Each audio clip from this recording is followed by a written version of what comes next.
তাকে নিয়ে যাওয়া হচ্ছে ঠিক তার কবরের পাশে। যেটি তিনি বারবার বলেছেন, এখানে আসলে মনে পড়ে যায় ওসমান হাদির একটা কথাই, যে মৃত্যুকে তিনি একেবারে ভয় পাননি কখনো। তিনি তার যে শহীদি মৃত্যুর যে তামান্না তার মধ্যে ছিল, সেটা বারবার তিনি তার বিভিন্ন টক শোতে কিংবা বিভিন্ন ভাষণে তিনি সেটি বলেছেন। আজ সেই শহীদি তামান্নার শাহাদাত তিনি যেটি পেয়েছেন, সেই শহীদি ওসমান হাদি, আজকে তার লাশটি আসলে কবরের দিকে নিয়ে যাওয়া হচ্ছে। আর কিছুক্ষণ পরেই হয়তো তিনি তাকে তার দাফনও সম্পন্ন হয়ে যাবে। কিন্তু ওসমান হাদির যেই আকাঙ্ক্ষা, ওসমান হাদির যেই বিশ্বাস, ওসমান হাদির যে আদর্শ, ওসমান হাদির যেই বিপ্লবী চেতনা, সেই বিপ্লবী চেতনা কিন্তু লাখো মানুষ, আজকে বাংলাদেশের লাখো লাখো মানুষ ধারণ করছে। এবং তারা তার যেই রেখে যাওয়া যেই বিপ্লবী কথাগুলো, সেগুলো কিন্তু বারবার বিভিন্ন মানুষের মুখে মুখে এখন ঘুরে বেড়াচ্ছে, যে তিনি কি চেয়েছিলেন বাংলাদেশকে, কোন জায়গায় নিয়ে যেতে চেয়েছিলেন বাংলাদেশকে। সেই জায়গাটি, সেই কথাগুলোই কিন্তু মানুষের মুখে ফুটে উঠছে। মানুষ সেগুলোই বলার চেষ্টা করছেন, যে ওসমান হাদি তার কি কতটুকু ভালোবাসার জায়গা এবং কতটুকু গুরুত্বপূর্ণ একজন ব্যক্তিত্ব হিসেবে নিজেকে আসলে তৈরি করতে পেরেছেন। আমরা দেখতে পাচ্ছি যে ওসমান হাদির লাশটি একেবারে কবরের কাছাকাছি নিয়ে যাওয়া হয়েছে, এবং সেখানেই ডিজাইন, এলিগেন্স, বিউটি, সেরা পণ্য সবার জন্য জেভিকো। সেখানে খুব নিকট যারা আত্মীয় রয়েছেন তারা সেখানে রয়েছেন, এবং আর কিছুক্ষণের মধ্যে হয়তো এখানে, যেহেতু খুব একটা আনুষ্ঠানিকতা আমরা মুসলিমদের এই পুরো দাফন প্রক্রিয়াকে তারা যেভাবে আসলে করে থাকেন, পুরোটা সম্পন্ন হয়। সে জায়গায় জানাজার পরে খুব একটা প্রক্রিয়া সেখানে থাকে না, যত দ্রুত সম্ভব দাফন করা হয়। আমরা দেখতে পাচ্ছি যে ইতিমধ্যে কিন্তু কবরের মধ্যে কয়েকজন নেমেছেন, ঠিক কবরের পাশে যে জায়গায় নিয়ে যাওয়া হয় লাশ, সেই জায়গাটিতে লাশটিকে নিয়ে যাওয়া হয়েছে। এবং কবরের মধ্যে অনেককে আমরা নামতে দেখছি, অনেকেই নেমেছেন, যারা প্রত্যেকেই কেন চাইবেন না, খুব নিকট আত্মীয়রাই তো একেবারে এই শেষ মুহূর্তে এই মানুষকে তারা বিদায় দিতে চান। ঠিক সে কারণেই হয়তো যারা তার সহযোদ্ধারা ছিলেন, তারা যারা নিকট আত্মীয়, আমরা দেখতে পাচ্ছি যে ওসমান হাদির লাশটিকে উঁচু করে এই মুহূর্তে তারা কবরের মধ্যে নামাচ্ছেন। এবং সেখানে অসংখ্য হাত, যারা প্রত্যেকেই ওসমান হাদির এই শেষ মুহূর্তে ওসমান হাদির পাশে থাকতে চান এবং ওসমান হাদিকে শেষ বিদায়টি তারা দিতে চান। সেটির জন্যই আমরা দেখতে পাচ্ছি এখানে অনেকজন মানুষ ওসমান হাদিকে ধরে তার লাশটিকে কবরে নামাচ্ছেন। এবং এই নামানোর পরেই হয়তো কিছুক্ষণ পরেই এই কবরটিকে ঢেকে দেওয়া হবে। যদিও যেখানে লাখ লাখ মানুষ জানাজায় শরিক হয়েছেন, এখানে হয়তো সবাই আমরা মুসলমানদের যেই ধর্মীয় যে আচার কিংবা রীতি আমরা দেখে থাকি, যে কবরে নামানোর পরে অনেকেই কবরে মাটি দিতে চান, এক মুঠো মাটি তারা কবরে দিতে চান। সেটি হয়তো বা সবার পক্ষে দেওয়া সম্ভব হবে না, কারণ এখানে খুব খুব খুব খুবই কঠোর নিরাপত্তা ব্যবস্থা নেওয়া হয়েছে, কয়েক স্তরের কঠোর নিরাপত্তা ব্যবস্থা নেওয়া হয়েছে। সোয়াট, বিজিবি, ডাকসুর স্বেচ্ছাসেবকরা এখানে রয়েছে, পুলিশ রয়েছে। আমরা দূরে মানে পুরো শাহবাগ থেকে এদিকে টিএসসি পর্যন্ত পুরো এই রাস্তাটিতে এখানে এই নিরাপত্তা বাহিনীদের কঠোর নজরদারিতে একেবারে নিরাপত্তা চাদরে পুরোটা আসলে ঢেকে ফেলা হয়েছে। আমরা দেখতে পাচ্ছি যে ওসমান হাদির যেই মরদেহ, সেটি একেবারে কবরের ভেতরে নামানোর শেষ পর্যায়ে তাকে কবরে শোয়ানো হয়েছে। আর সেখানে আমরা দেখতে পাচ্ছি যে শেষ মুহূর্তে যেই বাঁশ দিয়ে কবরের উপরে ঢেকে দেওয়া হবে এবং তারপরে সেখানে মাটি দেওয়া হবে। ঠিক তার আগ মুহূর্তের যে প্রক্রিয়াটি, সেই প্রক্রিয়াটি আমরা দেখতে পাচ্ছি যে সেটি সম্পূর্ণ করা হচ্ছে। বাংলাদেশের যেই পতাকাকে সেই স্বাধীন পতাকাটাকে যেন সমুন্নত রাখতে পারে, সেই পতাকাটাকে যেন কোনোভাবে কেউ অসম্মানিত করতে না পারে, সেটা মুখে হোক, সেটা বিভিন্নভাবে হোক, ষড়যন্ত্রের মাধ্যমে হোক, সেটা যেন না পারে, সেই বিপ্লবী হাদি এটাই চেয়েছিল। সেই পতাকায় মুড়িয়ে তাকে নিয়ে আসা হয়েছিল। যে সম্মান আজকে ওসমান হাদি পেয়ে গেলেন। কবি কাজী নজরুল ইসলাম, জাতীয় কবি, তার সমাধির পাশে খুব বেশি মানুষ কিন্তু এখানে ঠাঁই পায়নি। আমরা জানি যে এখানে শিল্পাচার্য জয়নুল আবেদিন এখানে রয়েছেন, শামসুল আলম রয়েছেন, শফিউদ্দিন আহমেদ রয়েছেন, কিন্তু এরপরেও আরও অনেকেই অনেকের দাফন এখানে দেওয়ার জন্য ঢাকা বিশ্ববিদ্যালয় প্রশাসনের কাছে আবেদন করা হয়েছিল। তারাও অনেক গুণীজন ছিলেন, কিন্তু তাদের কাউকেই এখানে দাফনের অনুমতি কিন্তু দেওয়া হয়নি।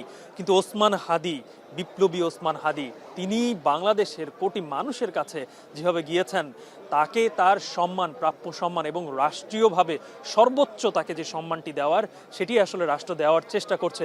যদিও এখন পর্যন্ত আমরা দেখতে পেয়েছি, জানতে পেরেছি যে 7 দিনের ওপরে হয়ে গেল, কিন্তু ওসমান হাদির যারা খুন করলেন, ওসমান হাদিকে যারা হত্যা করলেন, তাদেরকে এখন পর্যন্ত গ্রেপ্তার করতে পারেনি কিন্তু এই আইন শৃঙ্খলা বাহিনী কিংবা এই গোয়েন্দা সংস্থায় প্রশাসন।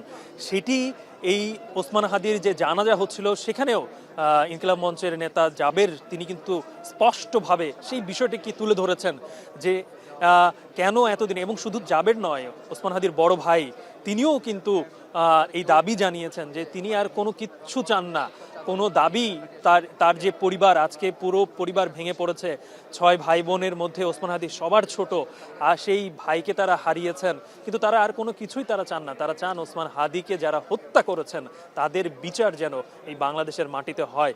এবং তিনি প্রশ্ন তুলেছেন যে ওসমান হাদিকে হত্যার পরে যে কয়েক ঘন্টা, কারণ রাজধানী ঢাকার একেবারে মাঝখানে পল্টনে সেখানে যে ঘটনাটি ঘটেছে, এই ঘটনা ঘটার পরে তিনি যদি তার যারা হত্যা করেছেন তারা যদি দেশ ছেড়ে যদি বেরো হয়ে যায়, তাদের তো যথেষ্ট সময় লেগেছে, কিন্তু তারপরেও কেন গোয়েন্দা সংস্থা থেকে আইন শৃঙ্খলা বাহিনী কেন তাদেরকে গ্রেপ্তার করতে পারলেন না? এই আক্ষেপ কিংবা এই দাবি তারা তুলেছেন যে যেভাবেই হোক এই হত্যাকাণ্ডের বিচার যেন তারা করেন। এবং এমনকি এখান থেকে দাবি পর্যন্ত উঠেছে, সেটা হচ্ছে যে যদি এর আগামী তারা বলেছেন যে স্বরাষ্ট্র উপদেষ্টা থেকে শুরু করে যারা এর সাথে সংশ্লিষ্ট রয়েছেন, তাদেরকে আগামী কয়েক ঘন্টার মধ্যে তারা কি করেছেন এই গত 7 দিন ধরে, সেটাকে স্পষ্ট করতে হবে।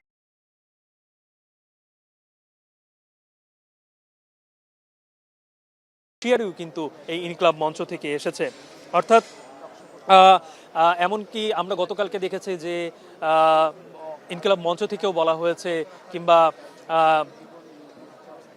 অনেকেই বলেছেন যে আজকে এই দাফন প্রক্রিয়ার পরে শাহবাগে ইনকিলাব মঞ্চের নেতৃত্বে এখানে সাধারণ মানুষ জড়ো হবেন এবং সেখানে তারা তাদের দাবির বিষয়গুলো এবং পরবর্তী কি পদক্ষেপ তারা নেবেন এই ওসমান হাদির যে হত্যাকাণ্ড, এর বিরুদ্ধে তারা এর বিচার কিভাবে সামনে ত্বরান্বিত করা যায়, কিংবা সরকারকে কি করে আসলে প্রেসার দেওয়া যায়, কিংবা কিভাবে এটি আসলে এই বিচার আদায় করে নেওয়া যায়, তার জন্য কিন্তু তারা আর কিছুক্ষণের মধ্যেই তারা এই শাহবাগে অবস্থান করবেন এবং সেখানে তারা তাদের পরবর্তী যে তাদের কার্যক্রম সেটি তারা ঘোষণা করবেন। আমরা দেখতে পাচ্ছি যে ওসমান হাদিকে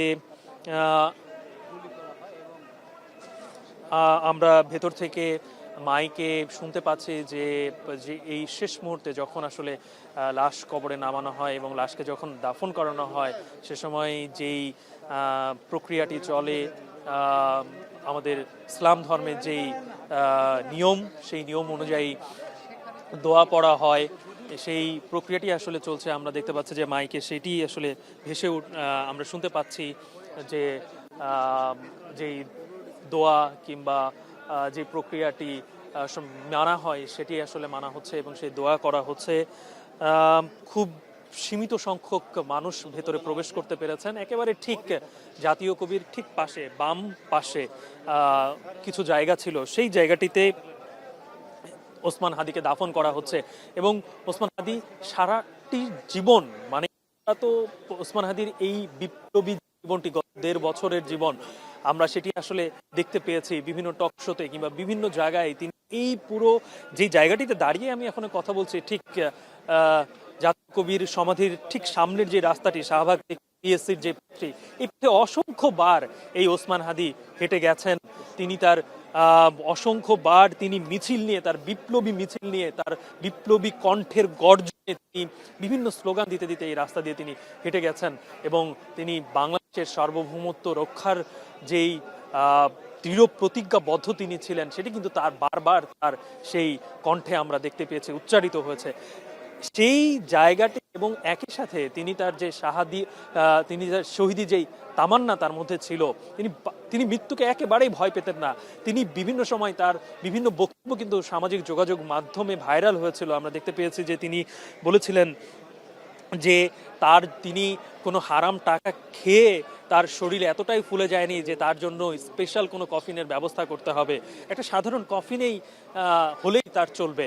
ঠিক এটাই দেখেছি যে সিঙ্গাপুর থেকে তাকে তার মরদেহ যখন বহন করে নিয়ে আসা হয়, একেবারে সাধারণ একটি কফিনে করে বাংলাদেশের পতাকা মুড়িয়ে সেই কফিনটিকে নিয়ে আসা হয়েছে। মানে শহীদ হওয়ার আগে শরীফ ওসমান হাদির তিনি বারবার যেই বিষয়গুলি তিনি চেয়েছিলেন তার জীবনে, ঠিক মৃত্যুর পরে সেই বিষয়গুলোই যেন ঘটছে।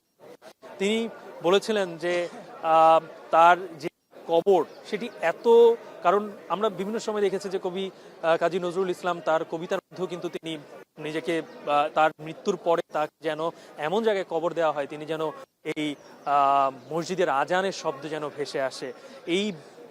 সেই জায়গাটায় একেবারে মসজিদের পাশে লাগোয়া জায়গায় এই শরীফ ওসমান হাদিকে দাফন করা হচ্ছে। দাফনের একেবারে শেষ পর্যায়ে রয়েছে। আমরা মাইকে শুনতে পাচ্ছি যে সেখানে যিনি হুজুর রয়েছেন তিনি সূরা পড়ছেন। এই দাফনের প্রক্রিয়াটি শেষ হলেই, অর্থাৎ তাকে কবরে শুয়ে তার উপরে একটা প্রক্রিয়া থাকে যেন কবরটি সুরক্ষিত থাকে, তা মাটি যেন চাপ যেন নিচে না পড়ে, তার জন্য উপরে বাঁশ দিয়ে একটি স্তর তৈরি করা হয়, ঠিক বাঁশের উপরে চাটাই দিয়ে ঢেকে দেওয়া হয় এবং তারপরে সেখানে মাটি ফেলানো হয়।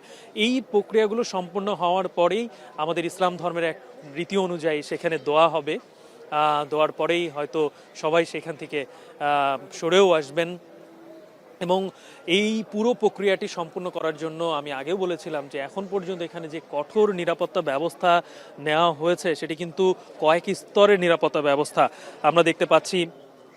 এখানে পুলিশ, র্যাব এবং ডাকসু থেকে কয়েকশো স্বেচ্ছাসেবক এখানে নিয়োগ দেওয়া হয়েছে, সোয়াটের বাহিনী রয়েছে। সবাই এখানে খুব মানে কঠোরভাবে এই নিরাপত্তা ব্যবস্থা যেন কোনোভাবে বিঘ্ন না ঘটে সেই বিষয়টিকে তারা দেখভাল করছেন।